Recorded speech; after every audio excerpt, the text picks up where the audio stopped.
میرے نبی سے پوچھا گیا یا رسول اللہ مسلمان کنجوس ہو سکتا ہے؟ ہم نے کہا ہو سکتا ہے۔ یا رسول اللہ مسلمان کمزور ہو سکتا ہے، بزدل ہو سکتا ہے، ڈرپوک ہو سکتا ہے؟ آپ نے کہا ہو سکتا ہے۔ یا رسول اللہ مسلمان جھوٹ بول سکتا ہے؟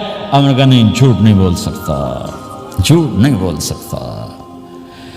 ہے میرے نبی نے فرمایا میرا امتی ہر گناہ کر سکتا ہے پر ایک جھوٹ نہیں بولے گا، ایک دھوکہ نہیں دے گا۔ لیکن پوری دنیا میں سب سے زیادہ جھوٹ بولنے والا اور دھوکہ دینے والا وہ اس امت کا فرد بن چکا ہے۔ سب سے زیادہ دھوکہ دینے والے ہم بن گئے، سب سے زیادہ جھوٹ بولنے والے ہم بن گئے۔ اور میرے نبی نے فرمایا تھا کہ مسلمان جھوٹ نہیں بولتا، دھوکہ نہیں دیتا، ہر گناہ کر سکتا ہے، جھوٹ نہیں بولے گا، دھوکہ نہیں دے گا۔ یہ میرے نبی کی زندگی کا دوسرا پہلو ہے کہ سچائی پہ جمو۔ چند پیسے بچانے کے لیے جھوٹ بولنا، ٹیکس بچانے کے لیے جھوٹ بولنا، کتنے پاؤنڈ بچا لو گے؟ ادھر تمہارے سامنے سچ روشن کھڑا ہوا ہے۔ میرے نبی نے کہا الصدق ینجی والکذب یہلک۔ ادھر جھوٹ کھڑا ہے، ادھر جھوٹ کے ساتھ 4 پاؤنڈ بچیں گے، ادھر سچ کے ساتھ اللہ ملے گا، لے لو جو لینا ہے لے لو۔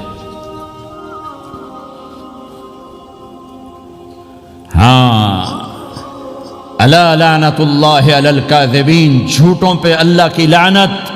اس لعنت کے ساتھ 400 پاؤنڈ بچا لیے، 4000 بچا لیے، 4 ملین بچا لیے، 4 بلین بچا لیے، 4 ٹریلین بچا لیے، ساری دنیا کو بچا لیا، اور اوپر اللہ کی لعنت پڑی تو اللہ کی قسم گھاٹے کا سودا ہے۔ اور سچے ہو گئے، سچ بولا، یہ میں 100 پاؤنڈ کماتا ہوں، لے لو جو لینا ہے اس میں سے، یہ میں 1000 پاؤنڈ کماتا ہوں، لے لو جو لینا ہے، یہ میں 50,000 پاؤنڈ کماتا ہوں، لے لو جو لینا ہے۔ کہ مسلمان کی زبان سے جھوٹ نہیں نکلتا، سچ ہی بولتا ہے۔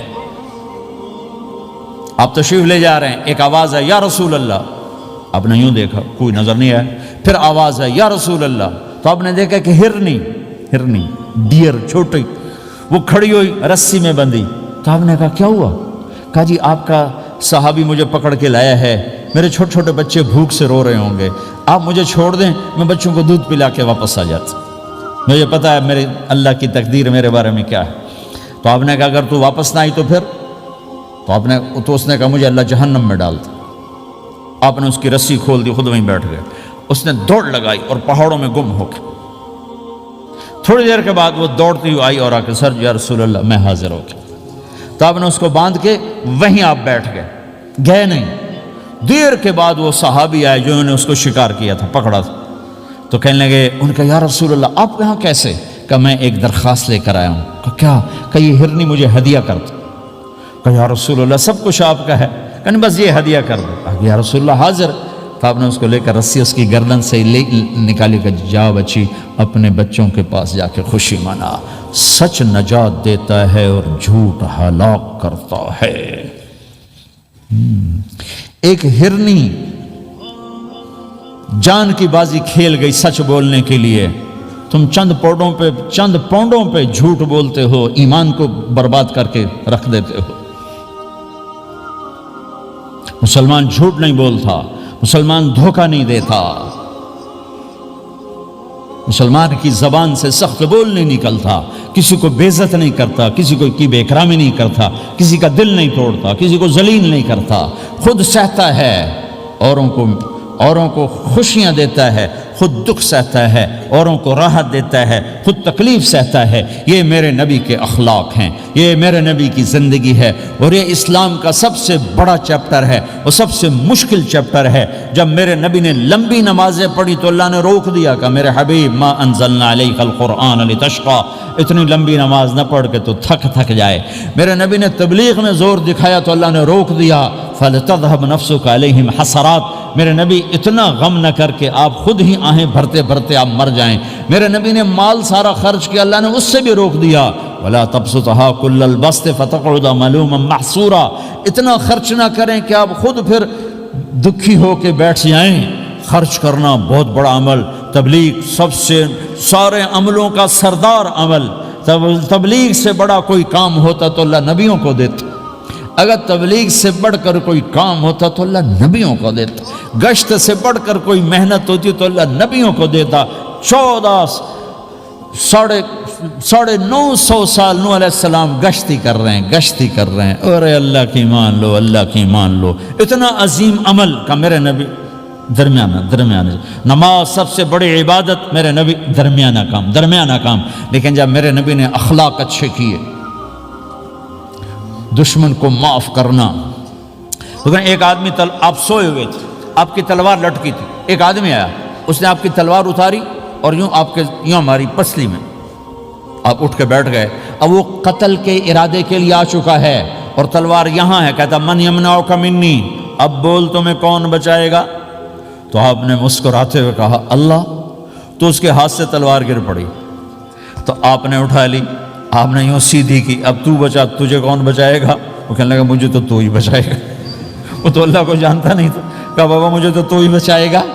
تو آپ کہتے ہیں اس کا سر اڑا دو، یہ نبی کو قتل کرنے آیا ہے۔ میرے نبی نے فرمایا کلمہ پڑھتے ہو؟ کہا نہیں پڑھتا۔ کہا جاؤ معاف کیا۔ یہ میرے نبی کے اخلاق ہیں۔ 20 سال جنہوں نے قتل کے منصوبے بنائے، مکہ والے، جب آپ مکہ میں فاتحانہ داخل ہوئے، ابو سفیان سب سے زیادہ آپ کو دکھ پہنچانے والوں میں پیش، تو آپ نے ابو سفیان کو عزت دی۔ جو ابو سفیان کے گھر میں داخل ہوگا اس کو کچھ نہیں کہا جائے گا۔ آپ تو ابو سفیان کو بلا کے سولی پہ لٹکاتے، اور آپ کہہ رہے ہیں جو ابو سفیان کے گھر میں جائے گا اسے کچھ نہیں کہا جائے گا، جو بیت اللہ میں ہوگا اسے کچھ نہیں کہا جائے گا۔ سارا مکہ سامنے، آپ یوں بیت اللہ کا دروازے پر یوں دونوں ہاتھ ایسے ٹکا کے کھڑے تھے۔ پھر آپ نے کہا میں کیا کروں گا اب تمہارے ساتھ؟ تو سہیل بن عمر نے کہا آپ کریم ہیں، کریم کے بیٹے ہیں۔ تو آپ نے کہا جاؤ میں نے معاف کیا۔ یہ اخلاق آج مٹ چکے ہیں، مردوں سے، عورتوں سے، علم والوں سے، خانقاہ والوں سے، تبلیغ والوں سے، سب زیرو ہوئے پڑے ہیں۔ جب تک یہ اخلاق زندہ نہیں ہوتے اسلامی زندگی قائم نہیں ہو سکتی، اسلامی معاشرت قائم نہیں ہو سکتی۔ اور دین دو چیزوں سے آگے پھیلتا ہے، ایک دعوت اور ایک اخلاق۔ دعوت اور اخلاق۔ دعوت نہیں ہوگی تو اخلاق وہیں پڑے رہ جائیں گے، اخلاق نہیں ہوگے تو دعوت کوئی قبول نہیں کرے۔ میرے نبی نے کتنے معجزے دکھائے مکے میں، نہیں کلمہ پڑھا۔ بدر میں ان کے 70 مارے گئے، فرشتوں کو دیکھا، جبریل کے گھوڑے کی آواز سنی، کلمہ نہیں پڑھا۔ خندق میں شکست ہوئی، کلمہ نہیں پڑھا۔ پانی نکلتے دیکھا انگلیوں سے، کلمہ نہیں پڑھا۔ ایک بکرے کا ایک بازو پکایا، ایک بازو بکرے کا، ایک اگلا جو بازو ہوتا، اور 40 آدمیوں نے کھانا کھایا اور ایک بوٹی کم نہیں ہوئی، کلمہ نہیں پڑھا۔ لیکن جب میرے نبی نے کہا جاؤ معاف کیا تو سارے ہی کلمہ پڑھ گئے کہ واقعہ یہ اخلاق نبی کے ہو سکتے۔ حنین کی جنگ میں جب بھاگے لوگ، شکست ہوئی، تو ایک صحابی کا بھاگتے ہوئے پاؤں ہمارے نبی کے پاؤں پر آیا، اور جوتا سخت تھا۔ تو آپ نے کہا اوجعتنی، اور آپ کے ہاتھ میں چھڑی تھی، آپ نے اس کو یوں ماری، کہا اوجعتنی، ارے تو نے مجھے کتنا زیادہ درد پہنچایا، دکھ پہنچایا۔ وہ بیچارے پگھل کے رہ گئے اور پریشان ہو گئے، اور فرماتے ہیں سارا دن میں پریشان، ساری رات پریشان کہ اللہ کے نبی کو میں نے تکلیف پہنچائی، اب میرا کیا بنے گا؟ اگلا دن ہوا تو اعلان ہو رہا تھا بھائی جس کا پاؤں نبی کے پاؤں پہ آیا تھا اس کو اللہ کے نبی بلا رہے ہیں۔ تو صحابی کہنے لگے میں نے سمجھا بس اب میری تو دنیا بھی گئی اور آخرت بھی گئی، اب میرے اوپر کیس بنے گا اور مجھے ڈانٹ ڈپٹ بھی ہوگی، میرا کتنا بڑا گھاٹا نقصان ہوگا۔ یہ حاضر ہوئے ڈرتے ڈرتے، تو آپ نے فرمایا میرے بھائی کل میں نے تمہیں چھڑی ماری تھی، وہ مجھے معاف کر دینا، اور یہ 80 اونٹ تمہیں ہدیہ دیتا ہوں، 80 کیملز، یعنی 80 پراڈو، 80 رینج روور کا یہ میری طرف سے تمہیں ہدیہ ہے۔ وہ حیران پریشان، یہ میرے نبی کے اخلاق ہیں، یہ میرے نبی کے اخلاق ہیں۔